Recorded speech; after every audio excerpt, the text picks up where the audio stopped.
Всем привет! Новый Volkswagen Tiguan для американского рынка.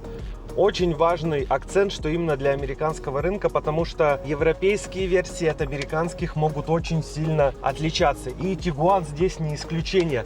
Особенно для жителей СНГ. Там же у нас что принято? Что Tiguan это DSG. А в Америке, например, DSG вообще никогда не было на Tiguan'ах.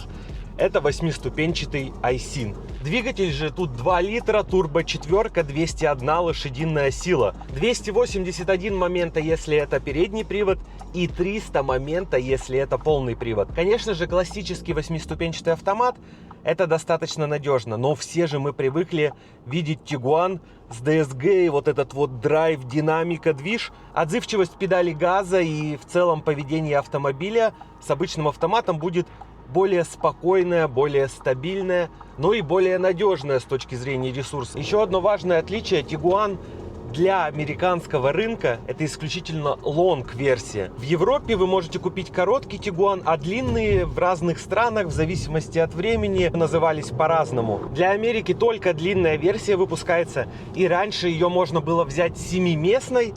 Сегодня же только 2 ряда и только 5-местное исполнение. Но при этом гораздо больше места. Это прямо сразу же ощущается. Я вот только-только сел в этот Tiguan, и здесь очень много места. В сравнении с классическим коротким просто небо и земля. Ближе вот куда-то туда, к Туарегу. Друзья, хочу вас познакомить с одной вещью, без которой не обходится ни один опытный автолюбитель. OBD-сканер от компании Carli. И вот такая, казалось бы, небольшая коробочка, которая поможет вам и сделает вашу жизнь с вашим автомобилем намного комфортнее. Сейчас покажу, как это работает. Нужно скачать фирменное приложение от Carli и законнектиться с вашим автомобилем. Все происходит быстро и без вашего участия. Вам нужно лишь подтверждать действия. Диагностика позволяет сканировать ошибки и сбрасывать их, если вам нужно. Также она расшифровывает эти ошибки. С помощью сканера этого приложения вы сможете понять, что именно произошло, и сможете ли вы устранить это самостоятельно или нужно ехать в сервис. Я все просканировал, и вот у меня есть результаты. Есть ошибка, коншина, либо неправильно обработана была информация, либо неправильно передана. Но это не какая-то критическая ошибка, и я могу ее очистить. Все, готово.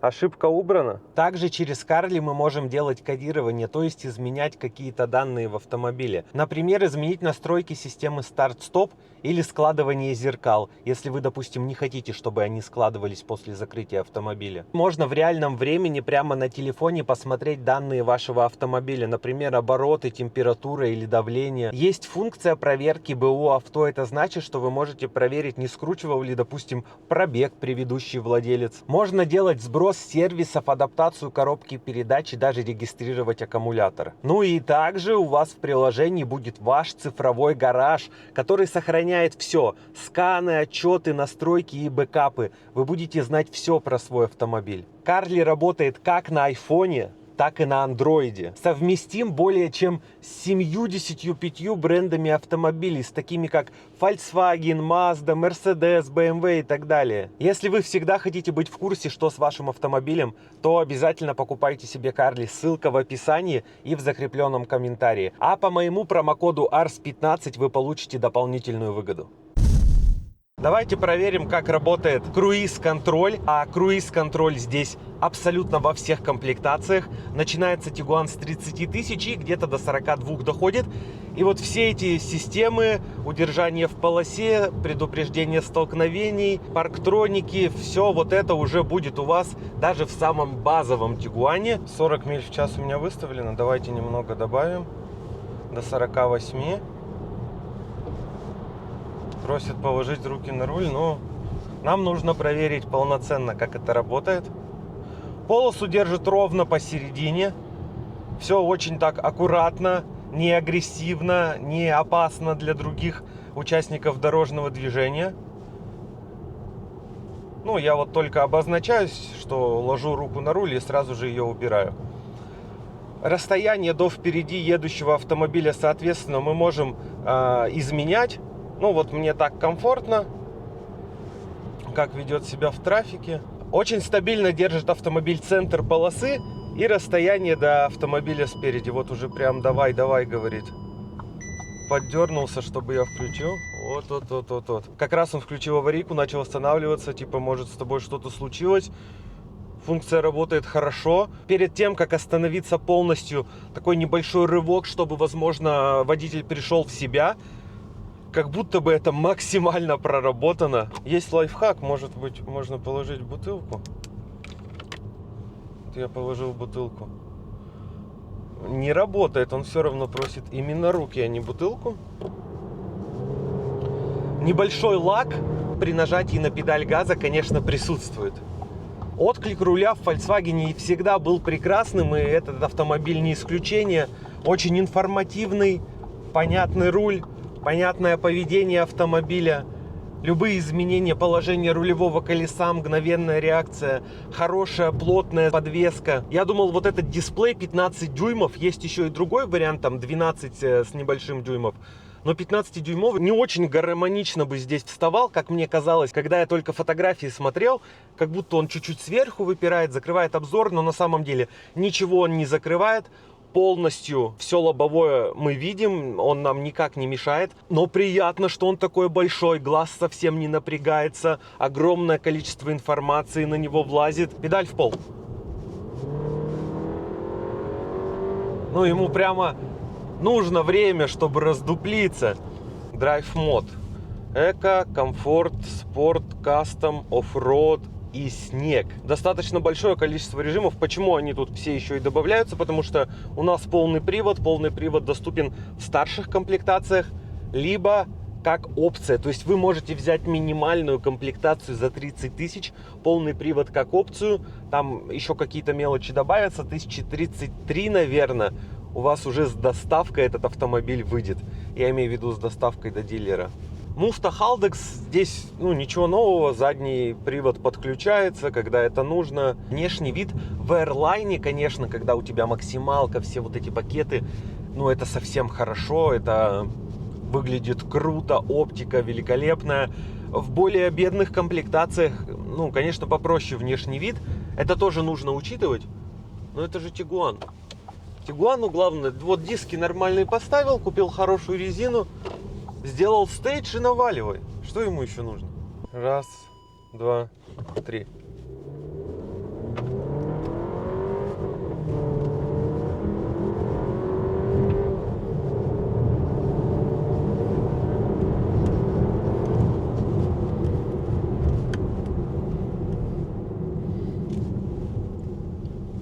Девять 61.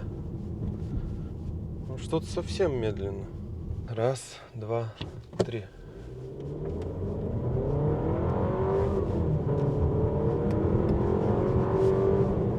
Три 53, 30 миль.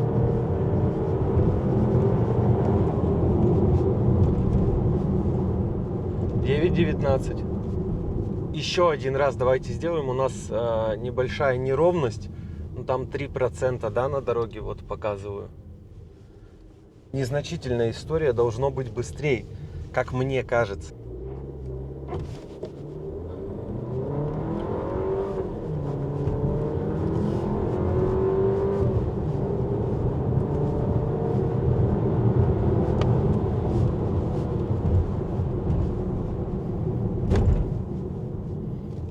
Вообще 10-10 показала. Окей, еще один раз.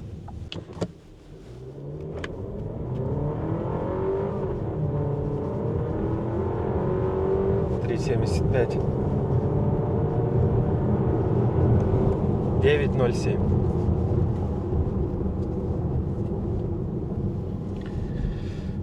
В общем, 9 секунд. Я не помню, сколько заявлено. По-моему, около 8. 9 секунд едет. Реальные условия эксплуатации я вам показал, как есть, не добавить, не убавить.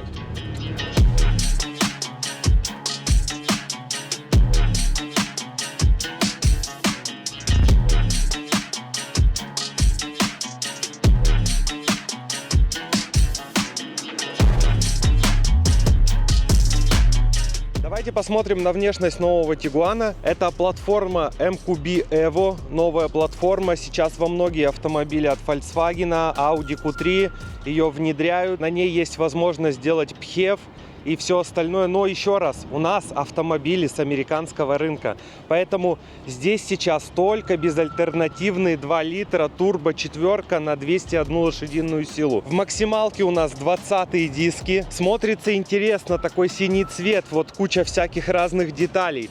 Но, само собой, в более младших комплектациях будет поскуднее. Пластиковая решетка радиатора. Здесь такие огромные отверстия, конечно, сюда могут попадать камни, что-то еще. Я бы сделал сетку. Тут же у нас камеры. В сравнении с конкурентами для американского рынка отсутствие гибрида, конечно, является такой, я бы сказал, проблемой. Возможно, гибрид будет, но на данный момент вот безальтернативные 2 литра, 201 лошадиная сила. Тут, как всегда, у Volkswagen все выглядит хорошо и симпатично. Ремонтная пригодность повышенная, есть доступ к узлам. Никаких проблем и замечаний нет. Но очень важный момент, что Toyota RAV4, Honda CR-V и другие конкуренты имеют гибрид. Да, гибрид есть в Европе, там какие-то 1,5 литра турбо, что ли. Но здесь этого нет, и это минус. Расход здесь порядка 9,5-10 литров. Это примерно 25 миль на галлон, что, конечно же, хуже, чем у гибридных конкурентов. Смотрите, какая задняя дверь огромная. Угол открытия. Очень удобная посадка будет. Harman Kardon в максималке. Разные вставки. Дверная карта сделана интересно. Само собой, подстаканники. Посмотрите, какая панорама. Она до конца задних пассажиров. И сам люк открывается до конца передних сидений. Подлокотник. 2 подстаканника. Отдельное управление климатом для пассажиров второго ряда. И подогревы сидений. Все это сенсорное. 2 USB Type-C. Задняя часть хорошо смотрится. Оптика цельной полосой. Пластиковая черная вставка на заднем бампере. Как продолжение переднего бампера, все в едином стиле. Объем багажного пространства 750 литров. Но если мы складываем задние сиденья, то уже 1670 литров. Задние сиденья можно сложить прямо из багажника. Также есть крючки. 12-вольтовая розетка.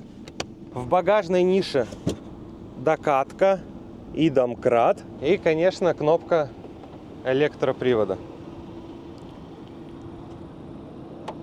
Сенсорный бесключевой доступ на передние двери. Полностью электрорегулировки водительского и пассажирского переднего сидения. Есть массаж. Он стандартный, хороший, больше с акцентом на поясницу. Ничего премиального, но и мы вспоминаем, что этот автомобиль стоит от 30 до 42 тысяч долларов. И, соответственно, ничего премиального мы и не просим. 3 профиля памяти сидений, руль на механических регулировках, подлокотник с регулировкой по вылету и по высоте. Небольшая ниша, и вот сюда встает телефон. Посмотрите, какая она вся от прикосновений такая поцарапанная. Сейчас я продемонстрирую. Это одновременная и беспроводная зарядка. Вот таким образом встает ваш телефон. Это история прорезинена, но вот какая-то она очень сильно маркая. Чехол при этом особо никак не страдает. Вставки под дерево, они не смотрятся здесь колхозно, особенно как в старых Тойотах. И стандартного размера бардачок. Прорезиненный педальный узел, но это в Airline, естественно, просто так его, скорее всего, не будет. Кнопка старт-стоп находится здесь, тут же электроручник, регулировка громкости и при нажатии смена вот этих визуальных режимов подсветки. Но если мы захотим, мы можем ее переключить на Drive мод. И здесь уже менять режимы. И нажатие на эту кнопку, когда ты выбираешь режимы, оно фиксирует тот режим, который вы выбрали. Подстаканники, бутылка держится, не болтается. Руль. Предыдущее поколение было вот здесь с сенсорными кнопками. И на это очень плохие отзывы были у людей. Они это убрали. Здесь полностью механические кнопки, управление круиз-контролем, громкость, управление меню главного экрана, подогрев руля. К рулю никаких претензий, он с косой снизу. Селектор КПП поворотный. Я его просто поворачиваю. И сбоку у нас паркинг. Очень удачно вписан дисплей панели приборов. У него сверху есть такой небольшой навес, что защищает вас от солнечных лучей. Сюда свет попадает на деревянную часть, а вот он всегда остается без солнца. Это отлично продумано, очень информативный. Как в правой, так и в левой части огромные возможности для кастомизации. Можем поставить все, что угодно. Центральную часть также можем изменить. Ну и поругать за что салон тоже есть. Это отсутствие отдельного блока климатического. Да, огромный 15-дюймовый дисплей. Подключение Android Auto, Apple CarPlay. Все беспроводное, выглядит красиво. Ничего не глючит. Все понятно, интуитивно. Дружелюбный интерфейс. Очень много разнообразных настроек. Но у нас всего 3. И то сенсорные клавиши. Первая — регулировка климат-контроля с 2 сторон, регулировка громкости. Все остальные манипуляции нужно проводить через этот экран. Вентиляция сидений, подогревы сидений, массаж. Ну, массаж можно и из сидения прямо включить, вы уже видели. Управление климатом. Было бы комфортней разместить куда-то сюда небольшой блок именно климатической установки, и тогда все это бы воспринималось легче, более понятно. Если подводить какой-то итог, то Tiguan — это очень интересный автомобиль. В Америке за хорошую цену, она достаточно конкурентна, но прямо напрашивается. Это отсутствие гибрида, это такая серьезная история будет для многих покупателей, особенно для тех, кто топит за экологию и все остальное. Он чувствуется не так резво, как Tiguan с DSG, но это только для тех, кто ездил на Tiguan с DSG, поэтому это никакой проблемой назвать нельзя.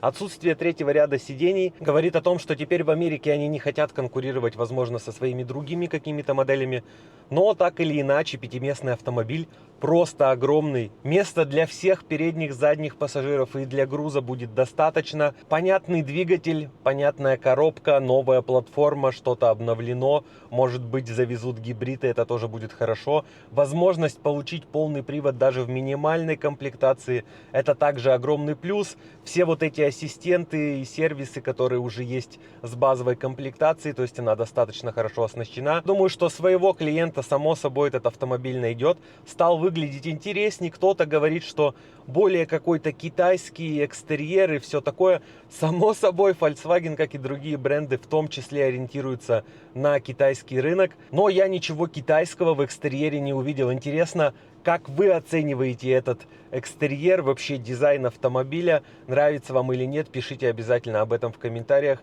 Всем спасибо, что смотрели. Скоро увидимся. Пока.